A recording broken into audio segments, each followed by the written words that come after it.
Dzień dobry. Utarło się przekonanie, skądinąd oczywiście słuszne, że to Kraków przez wieki nadawał ton, jeśli idzie o trendy, w tym te związane z architekturą. Jest jednak coś, co zaczęło się w Warszawie, co przejął Kraków, a potem cała Polska. Zapraszam na ten krótki film.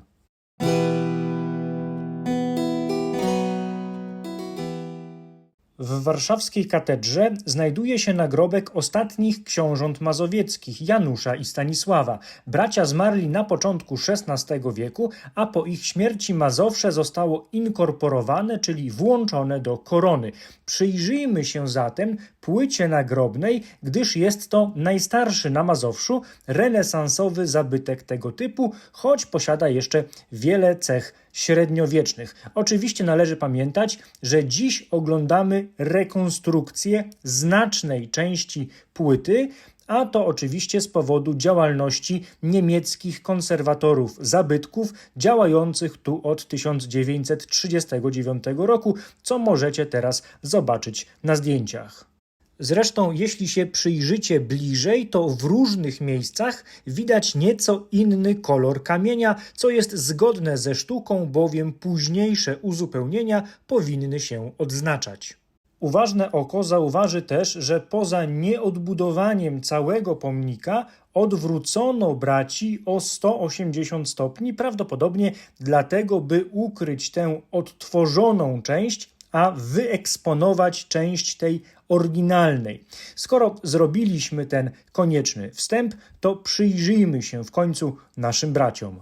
Leżą na wznak, objęci ramionami. Bez zaskoczenia, jeśli powiem, że taki typ przedstawienia to braterski uścisk. Ciekawsze jest to, że to bardzo rzadki typ przedstawienia. W każdym razie dzierżą proporzec, którego płachta jest pod głową jednego z nich. Jeden ma pałasz o głowie orła i nie jest to broń ceremonialna, a drugi ma miecz i ten już jest raczej ceremonialny, co zestawiając ze sobą ma oczywiście swoją ciekawą symbolikę. Sama oś, czyli proporzec, też jest dość symboliczna, bowiem ów proporzec był symbolem władzy książęcej, a jednocześnie atrybutem lenna. To znaczy w trakcie ceremonii hołdu lennego książęta mazowieccy łamali chorągiew jako znak poddaństwa władcom korony.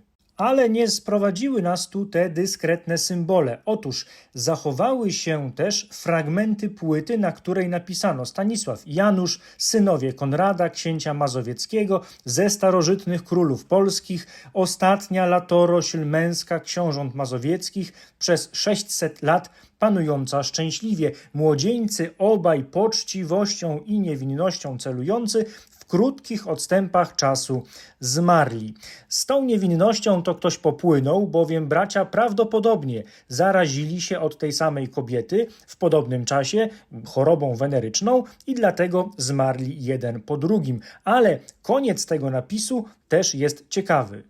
Mamy tu bowiem informację, że fundatorką była księżna Anna, czyli siostra naszych braci, ale wkład miał tu też być może król Zygmunt Stary, a to dlatego, że znaleziono dokument poświadczający, że zapłacił 120 groszy pewnemu Włochowi. I tu historia robi się gęsta, bowiem tym Włochem mógł być ktoś z warsztatu Bartolomeo Berecciego, który wtedy wznosił kaplicę zygmuntowską na Wawelu. Zresztą, jeśli widzicie gdzieś, że płyta nagrobna jest umieszczona pochyło, to można śmiało obstawiać, że Włosi maczali w tym swoje dłuta.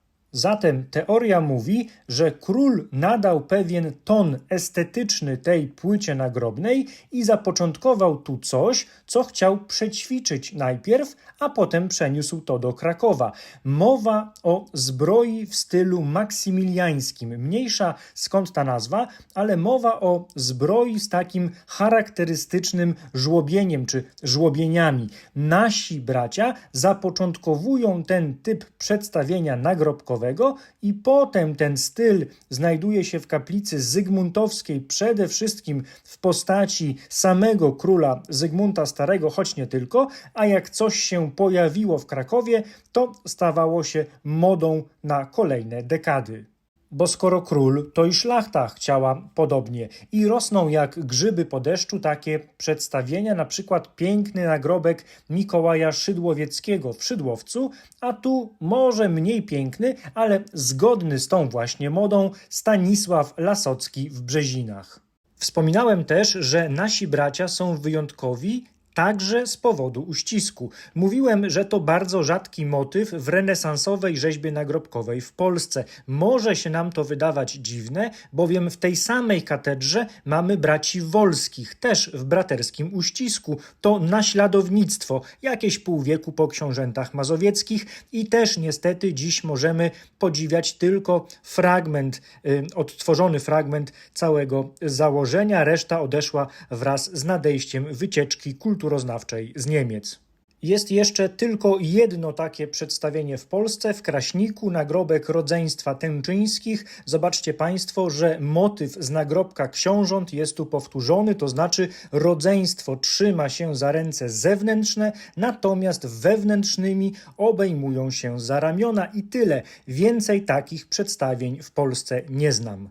Ostatnia rzecz, taki okruch. Nasi bracia są też wyjątkowi, ponieważ w polskiej rzeźbie renesansowej, nagrobkowej bardzo rzadko dwie postacie są przedstawiane na jednej płycie. Zazwyczaj są to dwie płyty, czy jedna osoba nad drugą, jak tu w Lublinie w kaplicy Firlejowskiej. Wspólne przedstawienia też rzadkie, ale można znaleźć we Włoszech, jak tu, gdzie na jednej płycie spoczywają Il Moro, czyli Ludwik Sforza i Beatrice d'Este. A ponieważ kochanką Ludwika była Cecylia Galerani, czyli nasza dama z łasiczką tudzież gronostajem, to tak wracamy w naszej opowieści do Polski. I tu kończy się nasza krótka wycieczka przez modę nagrobkową, a ponieważ to jeden z moich ulubionych motywów w sztuce, to obiecuję, że jeszcze nie raz pojawi się na moich filmach. Do następnej historii.